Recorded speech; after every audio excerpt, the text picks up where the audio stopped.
Hi friends, vlogs of D എൻ്റെ പുതിയ വീഡിയോയിലേക്ക് എല്ലാവർക്കും സ്വാഗതം.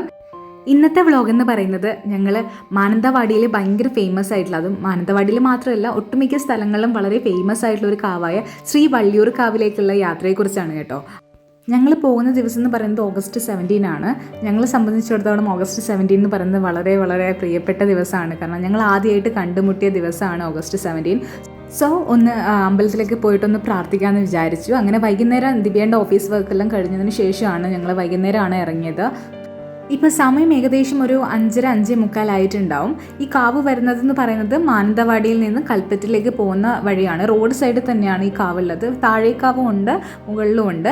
അപ്പോൾ താഴേക്കാവ് നമുക്ക് റോഡ് സൈഡിൽ നിന്ന് കാണാൻ പറ്റും. പക്ഷേങ്കിൽ മുകളിലത്തെ കാവിന് നമ്മൾ കുറച്ച് സ്റ്റെപ്പൊക്കെ കയറിയിട്ട് പോകേണ്ടി വരും. അപ്പം ഇങ്ങോട്ടേക്ക് പോകുന്നതിൻ്റെ ഒരു എൻട്രൻസ് ആണ് കേട്ടോ ഇത്. 2 എൻട്രൻസ് ഉണ്ട്. അപ്പം ഞങ്ങൾ വരുന്ന വഴിയിൽ ഏറ്റവും അടുത്തുള്ളത് ഈ എൻട്രൻസ് ആയിരുന്നു. അപ്പം ഞങ്ങൾ ഈ വഴിയാണ് കാവിൻ്റെ ഉള്ളിലേക്ക് പോകാമെന്ന് വിചാരിച്ചത്.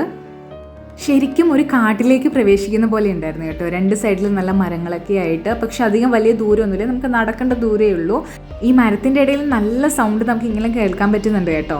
എനിവേ നല്ല രസമുണ്ട് ഇതിലൂടെ കാവിലേക്ക് പോകാനായിട്ട്. മലബാറിലെ തന്നെ ഏറ്റവും വലിയ ഉത്സവങ്ങളൊക്കെ നടക്കുന്നൊരു ക്ഷേത്രം കൂടിയാണ് ഈ ശ്രീ വള്ളിയൂർ കാവ് ക്ഷേത്രം. ഞങ്ങളുടെ ഈ സ്പെഷ്യൽ ഡേക്ക് തന്നെ ഇവിടെ എത്താൻ പറ്റിയത് വളരെ വളരെ ഒരു അനുഗ്രഹമായിട്ട് കണക്കാക്കപ്പെടുന്നുണ്ട് കേട്ടോ. കാരണം ഒരുപാട് നാളായി ഇങ്ങോട്ടേക്ക് വരണമെന്ന് വിചാരിക്കുന്നു. പക്ഷേങ്കിൽ ഇന്നാണ് നടന്നത്. അങ്ങനെ നമ്മൾ ക്ഷേത്രത്തിൻ്റെ അകത്തേക്ക് പ്രവേശിച്ചു.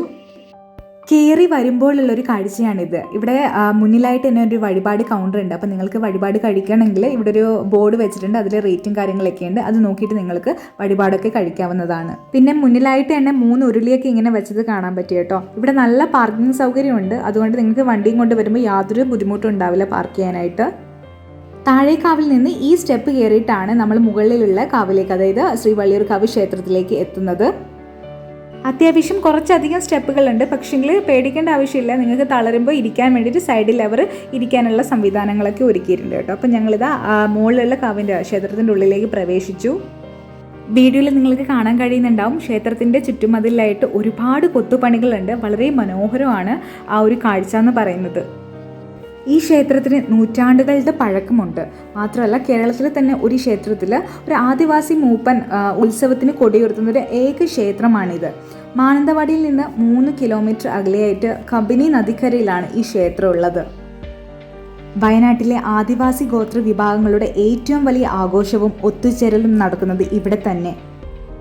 മാത്രമല്ല ഗോത്രവിഭാഗങ്ങൾക്ക് പ്രത്യേക സ്ഥാനമാണ് ഈ ക്ഷേത്രത്തിനുള്ളത്.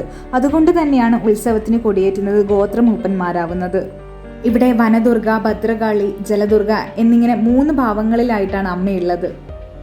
ഈ ക്ഷേത്രത്തിൻ്റെ മറ്റൊരു ഐതിഹ്യം എന്ന് പറഞ്ഞു വരുന്നത്, വയനാട്ടിൽ പണ്ട് ജന്മി മരണം വന്നതോടെ ഈ ക്ഷേത്ര പരിസരം ഒരു അടിമ കച്ചവട കേന്ദ്രമാക്കിയിട്ട് ഇവരെ മാറ്റിയായിരുന്നു. ജന്മിമാർ അടിമകളെ കണ്ടെത്തിയിട്ട് ഇവിടെ അമ്മയുടെ മുന്നിൽ വന്ന് പ്രതിജ്ഞ ചെയ്തുകൊണ്ട് അവരെ വാങ്ങുന്നു. ഇതിനാൽ തന്നെ കരാർ ലംഘിക്കാൻ എല്ലാവർക്കും തന്നെ പേടിയാണ്. ഈ ഉത്സവം മുതൽ അടുത്ത ഉത്സവം വരെയാണ്, അതായത് ഒരു ഉത്സവം മുതൽ അടുത്ത ഉത്സവം വരെയാണ് അടിമയായിട്ട് നിൽക്കാനുള്ള ജന്മിയുടെ കരാർ എന്ന് പറയുന്നത്. ഈ കരാർ ലംഘിക്കാതിരിക്കാനാണ് വള്ളിയൂർ കാവിൽ അമ്മയുടെ മുന്നിൽ വെച്ചിട്ട് ഇവരെ കൊണ്ട് പ്രതിജ്ഞ ചെയ്യിപ്പിച്ചിട്ട് അടിമകളാക്കിയിട്ട് വാങ്ങുന്നത്. അത്രയ്ക്ക് ഭയഭക്തി ബഹുമാനമാണ് വയനാട്ടുകാർക്ക് ഈ അമ്മയോടുള്ളത്. താഴേക്കാവുള്ളത് നല്ലൊരു വയലിൻ്റെ നടുവിലായിട്ടാണ് കേട്ടോ. പക്ഷെ എനിക്ക് വീഡിയോ എടുക്കാൻ പറ്റിയിട്ടുണ്ടായിരുന്നില്ല. അങ്ങനെ ഞങ്ങൾ അവിടെ നിന്ന് നന്നായിട്ട് തൊഴുത് പ്രാർത്ഥിച്ചതിന് ശേഷം ക്ഷേത്രത്തിൽ നിന്നും വീട്ടിലേക്ക് മടങ്ങി കേട്ടോ. പോകുന്ന വഴിക്ക് കുറച്ച് സാധനങ്ങളൊക്കെ വാങ്ങാനുണ്ടായിരുന്നു. അങ്ങനെ ഒരു സൂപ്പർ മാർക്കറ്റിൽ കയറി. അവിടെ നല്ല അടിപൊളിയായിട്ട് ഇങ്ങനെ പച്ചക്കറികളൊക്കെ സെറ്റ് ചെയ്ത് വെച്ചിട്ടുണ്ടായിരുന്നു. അപ്പോൾ അവിടെ നിന്ന് കുറച്ച് പച്ചക്കറികളൊക്കെ ഞങ്ങൾ വാങ്ങിച്ചു. അതിനുശേഷം കുറച്ച് അരി വാങ്ങാനുണ്ടായിരുന്നു. അപ്പം ഞങ്ങൾ ഏത് അരി വാങ്ങണമെന്ന് വിചാരിച്ചിട്ട് ഇങ്ങനെ നോക്കുമായിരുന്നു. അപ്പോൾ ബിരിയാണി റൈസ് വാങ്ങാമെന്നായിരുന്നു വിചാരിച്ചത്. അപ്പം ദിവ്യേട്ടൻ ഏതൊക്കെയോ ഇത് നോക്കിയിട്ടൊരു ബിരിയാണി റൈസൊക്കെ വാങ്ങിച്ചു. അപ്പം ഞങ്ങൾ അവിടെ നിന്നും അത്യാവശ്യം സാധനങ്ങളൊക്കെ എടുത്തിട്ട് വീട്ടിലേക്ക് പോയി. അപ്പോൾ പോകുമ്പോൾ കുറച്ച് എണ്ണക്കടികളൊക്കെ വാങ്ങിച്ചായിരുന്നു ചുമ്മാ കഴിക്കാൻ വേണ്ടിയിട്ട്. പുറത്തുനിന്ന് കഴിച്ചിട്ടുണ്ടായിരുന്നില്ല, പകരം വാങ്ങുകയാണ് ചെയ്തത്. അങ്ങനെ ഞങ്ങൾ അതൊക്കെ വാങ്ങിച്ചിട്ട് വീട്ടിലേക്ക് പോയി കേട്ടോ. അങ്ങനെ ഞങ്ങളുടെ ഈ വ്ളോഗ് ഇവിടെ അവസാനിക്കുകയാണ്. അപ്പോൾ ഈ കൊച്ചു വ്ളോഗ് എല്ലാവർക്കും ഇഷ്ടപ്പെട്ടെന്ന് വിചാരിക്കുകയാണ്. അപ്പോൾ ഇഷ്ടപ്പെട്ടിട്ടുണ്ടെങ്കിൽ ലൈക്ക് ചെയ്യുക, കമൻറ്റ് ചെയ്യുക, ഷെയർ ചെയ്യാൻ, സബ്സ്ക്രൈബ് ചെയ്യുക. പുതിയ വീഡിയോ ആയിട്ട് വരുന്നത് വരെ ബൈ ബൈ.